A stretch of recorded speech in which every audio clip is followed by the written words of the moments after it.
Faktor-faktor yang mempengaruhi pembelajaran. Di sini terbagi menjadi 4, ada faktor fisiologi, faktor psikologi, faktor kelelahan, dan faktor rupa. Faktor fisiologi ini adalah faktor fisik. Contohnya kesehatan dan keadaan tubuh. Nah, kesehatannya bagaimana sih? Yang dapat menyebabkan perbedaan proses dan hasil belajar. Misalnya Eva dengan Kak Uswatu, mereka ini memiliki tingkat kesehatan yang kurang stabil. Misalnya Eva sering sakit, sedangkan Kak Uswatu ini jarang sakit. Nah, ini akan berpengaruh terhadap proses dan hasil belajar mereka. Dimana ketika Eva yang sakit, Kak Uswatu tidak sakit, Eva nggak ke kampus, Kak Uswatu ke kampus, maka ini akan terjadi perbedaan proses dan hasil belajar mereka. Terus yang kedua, ada keadaan tubuh. Keadaan tubuh yang bagaimana sih yang dapat menyebabkan perbedaan proses dan hasil belajar? Di sini ada kayak kekurangan indera, misalnya tidak bisa melihat, tidak bisa mendengar, itu akan berpengaruh terhadap proses dan hasil belajar mereka. Terus yang kedua ada faktor psikologi atau faktor jiwa. Ini terdiri dari tingkat kecerdasan, sikap siswa, bakat siswa, minat siswa, motivasi siswa, dan perhatian siswa. Nah, tingkat kecerdasannya bagaimana sih yang dapat menyebabkan perbedaan proses dan hasil belajar? Misalnya Kak Putri dengan Kiki, mereka memiliki tingkat kecerdasan yang berbeda. Misalnya Kak Putri memiliki tingkat kecerdasan yang tinggi, sedangkan Kiki ini tingkat kecerdasannya standar lah ya. Nah, ketika saya menjelaskan sesuatu di depan, Kak Putri akan lebih konsentrasi mendengarkan apa yang saya jelaskan, sedangkan Kiki mungkin main HP, ngomong dengan orang lain. Nah, ini akan berpengaruh terhadap proses dan hasil belajar mereka, di mana nantinya Kak Putri bisa menjelaskan ulang apa yang saya bicarakan di depan, sedangkan Kiki ini tidak tahu, bahkan dia lindu saat menyimpulkan apa yang saya bicarakan. Terus yang kedua ada sikap siswa. Nah, sikap siswa yang bagaimana sih yang dapat menyebabkan perbedaan proses dan hasil belajar? Ini sikap siswa yang misalnya disiplin atau PD. Disiplin atau PD ini juga dapat menyebabkan perbedaan proses dan hasil belajar ya teman-teman. Misalnya Laras dengan Davis. Davis ini kurang disiplin, sedangkan Laras yang disiplin, dia ini akan selalu cepat mengerjakan tugas. Sedangkan Davis, dia akan mengulur-ulur waktunya, sehingga akan berpengaruh terhadap proses dan hasil belajar dia. Ini juga akan berpengaruh terhadap hasil akhirnya. Terus yang ketiga ada bakat siswa. Bakat siswa ini adalah kemampuan siswa yang dibawa sejak lahir. Bakat ini dapat berupa misalnya saya berbakat di bidang agama, maka saya akan lebih konsentrasi dan lebih mudah memahami ketika belajar agama. Sedangkan yang lain misalnya memiliki bakat di bidang matematika, maka mereka akan lebih minat dan konsentrasi saat belajar matematika. Terus yang keempat ada minat siswa. Minat siswa di sini juga sangat mempengaruhi proses dan hasil belajar ya teman-teman. Di mana minat ini berpengaruh terhadap konsentrasi, kesiapan siswa saat belajar. Terus ada motivasi siswa. Motivasi siswa di sini adalah dorongan siswa untuk belajar. Jika siswa yang memiliki motivasi yang tinggi dengan siswa yang tidak memiliki motivasi untuk belajar, maka di sini sangat berbeda proses dan hasil belajar mereka.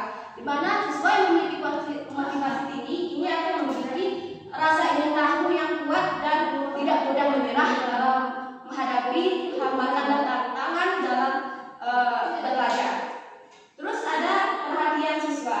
Nah, perhatian siswa di sini kayak yang saya jelaskan tadi, ada yang tidak mendengar, ada yang ngomong, itu juga sangat berpengaruh terhadap proses dan hasil belajar siswa. Misalnya versi yang sedang main HP, sedangkan biasanya mendengarkan saya, ini akan berpengaruh terhadap proses dan hasil belajarnya ya teman-teman. Dimana nantinya biasanya mungkin bisa menjelaskan apa yang saya sampaikan, sedangkan versi mungkin Oke, yang ketiga ini ada faktor kelelahan. Faktor kelelahan ini terdiri atas dua, ada kelelahan jasmani dan kelelahan rohani.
mengerjakan PR, maka dia seharusnya bertanya kepada orang tuanya. Tetapi orang tuanya itu acuh-acuh terhadap dia. Atau yang lainnya, contoh lainnya, ketika dia memiliki kemauan untuk mendapatkan suatu media pembelajaran, tetapi ekonomi orang tuanya tidak mendukung, ini juga akan menjadi kesulitan bagi siswa untuk belajar, sehingga lambat laun akan berpengaruh terhadap proses dan hasil belajarnya. Terus yang kedua ada lingkungan sekolah. Nah, lingkungan sekolah yang bagaimana sih yang dapat menyebabkan perbedaan proses dan hasil belajar siswa? Ini adalah lingkungan sekolah yang kurangnya fasilitas, misalnya kekurangan ruangan, kekurangan meja, kekurangan buku di perpus, kekurangan media lainnya, atau keadaan lokal yang berisik, itu juga dapat menyebabkan kesulitan bagi siswa dalam belajar, sehingga ini akan berpengaruh terhadap perbedaan proses dan hasil belajarnya. Misalnya, yoga ingin belajar, sedangkan yang lain ini ribut, ini akan berpengaruh terhadap yoga. Yoga akan merasa kesulitan saat belajar, dan dia akan sulit menangkap apa-apa yang saya sampaikan. Terus yang ke C, bagian C, ini ada faktor-faktor yang mempengaruhi perkembangan. Nah, faktor-faktor yang mempengaruhi perkembangan ini lama-lama akan berpengaruh terhadap proses dan hasil belajar siswa, teman-teman. Ini ada faktor internal dan faktor eksternal. Faktor internal ada bakat pembawaan, keturunan, dan dorongan fisik. Nah, bakat pembawaan ini dapat berupa faktor genetik ya teman-teman, keturunan dari orang tuanya. Misalnya, kalau suatu memiliki orang tua yang pemalu, maka faktor genetiknya akan berpengaruh terhadap orang tuanya. Nah, akan berpengaruh terhadap dirinya, akan menurun kepadanya, sehingga saat belajar dia akan cenderung lebih pemalu, lebih pendiam. Ini akan berpengaruh terhadap proses hasil belajarnya. Mengapa? Ketika suatu tidak mengerti apa yang saya sampaikan, dia hanya mengatakan, apakah udah paham? Paham. Padahal dia tidak paham, tapi dia malu untuk menyampaikan apa yang ada di dalam pikirannya. Terus yang kedua ada eksternal. Ini ada makanan dan ekonomi. Makanan dan ekonomi ini sangat berpengaruh terhadap perkembangan siswa ya. Ini akan mempengaruhi proses dan hasil belajarnya. Misalnya, ekonomi orang tua yang kurang, ini akan berpengaruh terhadap anaknya. Makanan yang kurang, misalnya makanan Egi dengan Eva, ini jauh berbeda. Misalnya, Egi setiap hari makan ikan, sedangkan Eva makan kentang, makan ya makan yang lainnya misalnya. Ini akan berpengaruh, di mana ikan ini akan memberikan energi dan gizi yang baik bagi Eva, akan menunjang tingkat kecerdasan ingatannya. Sedangkan Eva yang kurang makan ikan atau sering makan kentang, ini akan menyebabkan tingkat kecerdasannya itu atau tingkat ingatannya itu akan lama prosesnya dalam mengingat sesuatu. Terus ada yang D terakhir ya teman-teman, perbedaan individu. Nah, perbedaan individu sini dapat saya bagi menjadi 5. Ada perbedaan kognitif atau perbedaan kecerdasan seperti yang sudah saya jelaskan tadi. Terus ada perbedaan kecakapan bahasa. Nah, perbedaan kecakapan bahasa sih apa sih yang menyebabkan perbedaan proses dan hasil belajar siswa? Misalnya siswa yang memiliki kecakapan bahasa yang masih terpaku terhadap bahasa ibunya. Misalnya orang yang terpaku terhadap bahasa ibunya Biasonang misalnya, dia dari Medan, dia terpaku terhadap bahasa Medannya, dia tidak mau bergaul dengan kita, dia tidak mau menggunakan bahasa Indonesia, sehingga ini akan berpengaruh terhadap proses dan hasil belajarnya. Terus ada yang ketiga, perbedaan latar belakang. Nah, perbedaan latar belakang di sini dapat berupa perbedaan ekonomi sosial, perbedaan pendidikan, perbedaan bahasa, dan lain sebagainya. Terus ada perbedaan langkah yang saya jelaskan tadi. Terus ada perbedaan kesiapan belajar.